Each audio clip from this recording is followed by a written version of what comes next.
Hello everyone, my name is Yaskilus Ferdinand and today I'm going to be answering the midterm test for cross-cultural studies about the analysis. My first question is, foreign tourists often do not understand local cultural boundaries. So, why? First, there is a cultural gap in behavioral norms.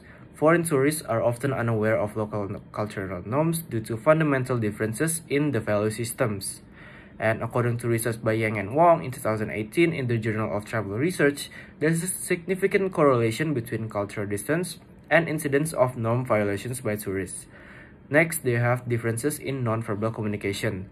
It is also research by Tolkek, Pratt, and Zhang in 2017 in the Journal of Tourism Management shows that 68% of cultural conflicts in tourism stem from misunderstandings in non-verbal communication, such as use of personal space, eye contact, body language, and it also has an impact on the local community where the community feels discomfort due to the violation of sacred cultural practices. For the solution from me, first, mandatory cultural briefing through interactive videos. Second, a body culture system pairing tourists with tour guides. And the third one is establishing a code of conduct for the tourists. Second one, local tour guides struggle to bridge differences in communication style and service expectation. The problem here is local tour guides often face difficulties in bridging the gap. And research indicate that this issue arises to differences in communication style. Tourists from low context cultures such as Germany and the US prefer direct, structured information, while local guides may be accustomed to high context, more implicit style. Research is done by Hall in 1976. A study by Tolkek and King in 2015 in the Annals of Tourism Research Journal found that 65% of guide tourist conflicts stem from communication gaps. Third one is differing service expectation.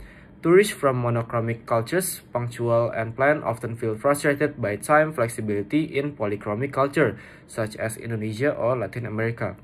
For the solution, cross-culture competency training, a mentorship system where junior tour guides are supervised by senior tour guides, and the last one is cultural interaction simulation training. So simulation first before you jump into action.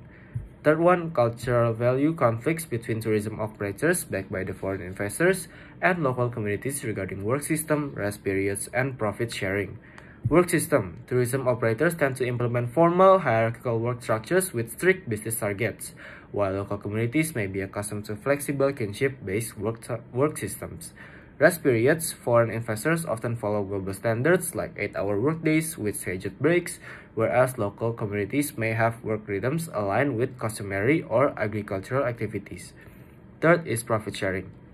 Communities expect direct economic benefits such as profit sharing, job opportunities, but investors might prioritize long-term gains and uneven distributions. This imbalances exacerbates dissatisfaction. For the solution from me, involving the community in decision-making, operators can integrate local values into operations such as flexible hours during cultural events. For number 4, land use conversion that conflicts with cultural values at the destination. Land use conversion that disregards cultural values can have significant social, economic, and environmental impacts, according to research by Su in 2018 in the Journal of Tourism Management. Changes in land use without cultural considerations can erode local identity, diminish tourism appeal, and trigger social conflicts between communities and developers.